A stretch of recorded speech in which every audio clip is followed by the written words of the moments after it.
اس شہر میں خوف و ہراس برسات کے بادلوں کی طرح چھا گیا تھا۔ ہر شخص حیران و پریشان تھا۔ کسی کو یہ معلوم نہیں تھا کہ ایسا کیوں ہو رہا ہے۔ اس آسمانی عذاب کا سبب کیا ہے؟ کیوں ہر روز ایک شخص کی زندگی ختم ہو جاتی ہے؟ ہوا یوں تھا کہ ایک روز جب آفتاب کی روشنی عالم آب و گل کو منور کر چکی تھی، بازار اور دکانیں معمول کے مطابق پر رونق ہونے لگی تھیں کہ فضا میں ایک عقاب تیز رفتار پرواز کرتا ہوا نظر آیا۔ قابل ذکر بات یہ تھی کہ اس کے پنجوں میں ایک مار سیاہ لٹکا ہوا تھا۔ تھوڑی دیر تک وہ عقاب بازار کے اوپر منڈلاتا رہا، پھر یوں ہوا کہ وہ سانپ بازار میں خرید و فروخت کرتے ہوئے ایک شخص کی گردن پر جا پڑا۔ اس سے پہلے کہ وہ آدمی کسی کو مدد کے لیے پکارتا، سانپ نے اپنے زہریلے پھن سے اس کی پیشانی کو داغ دیا۔ ابھی کوئی دوسرا شخص اس کے قریب بھی نہ پہنچا تھا کہ عقاب زمین کی طرف جھپٹا اور سانپ کو اپنے پنجوں میں دبا کر غائب ہو گیا۔ یہ سب کچھ اتنی تیزی سے ہوا کہ کوئی شخص بھی کوئی رائے قائم نہ کر سکا اور اس کو ایک حادثہ سمجھا۔ لیکن روز فردا پھر ایک عقاب اس شہر پر منڈلاتا ہوا دکھائی دیا، جس کے پنجوں میں مارے سیاہ دبا ہوا تھا۔ اور جب وہ عقاب شہر کے وسط میں پہنچا تو اس کے پنجوں سے نکل کر وہ سانپ ایک شخص کی گردن پر آ گیا۔ پھر وہی ہوا کہ اس نے اس آدمی کو ڈس لیا اور عقاب سانپ کو اپنے پنجوں میں دبا کر نظروں سے اوجھل ہو گیا۔ اسے بھی دوسرا اتفاق کہا جا سکتا تھا، لیکن دوسرا اتفاق اہل شہر کے لیے تشویش کا باعث بھی بنا۔ اور جب تیسرے روز بھی یہ حادثہ پیش آیا تو تمام افراد اس شہر کو اپنی گردنوں پر سانپ اور سروں پر عقاب اڑتے ہوئے محسوس ہونے لگے۔ صاحب دانش و غور و خوض میں مشغول ہوئے کہ اب اتفاق نہیں ہے، اتفاق مسلسل نہیں ہوتا۔ پھر پورے شہر میں اجتماعی مشورے ہونے لگے۔ مفتیان شہر نے اعلان کیا کہ اس شہر میں گناہ بڑھتے جا رہے ہیں۔ شاید یہ خدا کے عذاب کی ایک شکل ہے کہ اس سے پہلے بھی آسمانی پرندوں نے کنکریاں برسائی تھیں اور جو لوگوں کے سروں میں اتر گئی تھیں۔ اے لوگو، عبادت گاہوں کی طرف رجوع کرو، شاید اس بلائے آسمانی سے نجات ملے۔ شہر کی عورتوں نے اپنے شوہروں کی جان کی امان کے لیے اپنے سروں کو برہنہ کر کے خدائے ذوالجلال کے روبرو دستے دعا بلند کیے۔ بازار بے رونق ہونے لگے تھے، لوگوں کی آمد و رفت کم ہو گئی تھی۔ پھر چند لوگوں نے یہ طے کیا کہ آئندہ جب بھی عقاب اپنے پنجوں میں سانپ لے کر آئے گا تو اسے کسی طرح ہلاک کر دیں گے۔ پھر یہی ہوا کہ جب عقاب نے اپنے پنجوں سے سانپ کو آزاد کیا تو اس کی گھات میں بیٹھے ہوئے لوگوں نے اس پر حملہ کر دیا، لیکن عقاب ان کے حملوں کی زد سے بچ کر نکل گیا۔ تاہم ان سب نے اس سانپ کو ہلاک کر دیا جو بازار میں موجود ایک شخص کی گردن میں لپٹ کر اس کی پیشانی کو اپنی زہریلی زبان سے چوم چکا تھا۔ سانپ کو ہلاک کرنے کے بعد اس نے اطمینان کا سانس لیا کہ اب اہل شہر اس عذاب سے نجات پا گئے تھے۔ سب نے خوشیاں منائیں، عبادت گاہوں میں سجدہائے شکر ادا کیے گئے۔ بازار میں گھومتے افراد کے چہروں پر ایک بار پھر خوشی کی چمک لوٹ آئی۔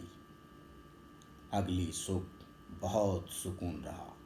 لوگ اپنے گھروں سے نکل کر بازاروں میں پہنچے۔ خوف تقریباً ختم ہو چکا تھا، لیکن یہ کیا! اچانک پھر آسمان پر عقاب پرواز کرتا ہوا دکھائی دیا۔ اس کے پنجوں میں بدستور سانپ دبا ہوا تھا۔ اسی لمحے عقاب کے پنجوں میں دبا ہوا سانپ ایک شخص کی گردن پر گرا اور اس نے اپنے زہر کو اس شخص کی پیشانی پر اگل دیا۔ عقاب نے اسے اپنے پنجوں میں اٹھا لیا، لیکن قبل اس کے کہ وہ لوگوں کی نظروں سے روپوش ہوتا، ایک نوجوان نے بڑھ کر اپنی بندوق سے اس کو نشانہ بنایا، اور نتیجہ یہ ہوا کہ عقاب اور سانپ دونوں ہی زمین پر آ گرے۔ افراط خوشی سے لوگوں نے نوجوان کو کاندھوں پر اٹھا لیا کہ اس کی حاضر دماغی چستی اور چالاکی کے سبب ایک عذاب اہل شہر کے سروں سے ٹل گیا۔ اس روز گزشتہ روز سے زیادہ خوشیاں منائی گئیں کہ اب عقاب بھی ختم ہو چکا تھا۔ پھر کئی روز تک سکون رہا، نہ کوئی عقاب آیا اور نہ سانپ کسی کے اوپر گرا۔ سب خوش تھے، بازاروں اور دکانوں پر رونق ہونے لگی تھی اور لوگ گزرے ہوئے حادثوں کو بھولتے جا رہے تھے۔ لیکن پھر ایک دن آسمان پر کئی عقاب بیک وقت پرواز کرتے ہوئے نظر آئے۔ سب کے پنجوں میں مارے سیاہ دبے ہوئے تھے، اور جب وہ ایک مجمع کے اوپر پہنچے تو انہوں نے پنجوں میں دبے ہوئے سانپوں کو چھوڑ دیا، اور سانپوں نے کئی لوگوں کی پیشانیوں کو زہر آلود کر دیا۔ عقاب پھر سانپوں کو لے کر غائب ہو گئے تھے۔ اس بار خوف ہوا کی طرح گلیوں اور گھروں میں گھس گیا تھا۔ ہر شخص پریشان تھا کہ اس کا بچنا مشکل ہے۔ لوگوں نے اپنے گھروں کے دروازے اور کھڑکیاں بند کر لیے تھے۔ بازاروں میں گھومنے والوں کی تعداد کم ہو گئی تھی۔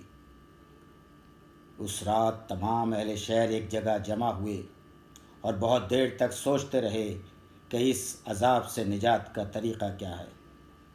عقل حیران تھی، دست و پا بے بس تھے، شاید سانپ ان کا مقدر بن گئے تھے۔ ہر شخص اپنی گردن پر سانپ کی گرفت محسوس کر رہا تھا اور سوچ رہا تھا کہ ایسا کیوں ہو رہا ہے۔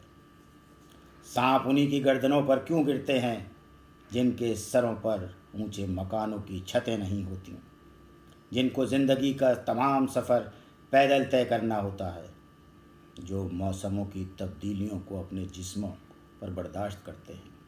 سوچتے سوچتے جب ان کے ذہن تھک گئے تو سب نے فیصلہ کیا، ہم سب جہاں پناہ کے روبرو جا کر اپنی اس مصیبت کا حال بیان کریں گے اور اس سے درخواست کریں گے کہ ہمیں اس عذاب سے نجات دلائے کہ خدا نے رعایا کی سرپرستی و محافظت اس کے ذمے کی ہے۔ دوسرے روز تمام اہل شہر ایک جلوس کی شکل میں جہاں پناہ کی رہائش گاہ پر پہنچے اور اپنا حال بیان کیا۔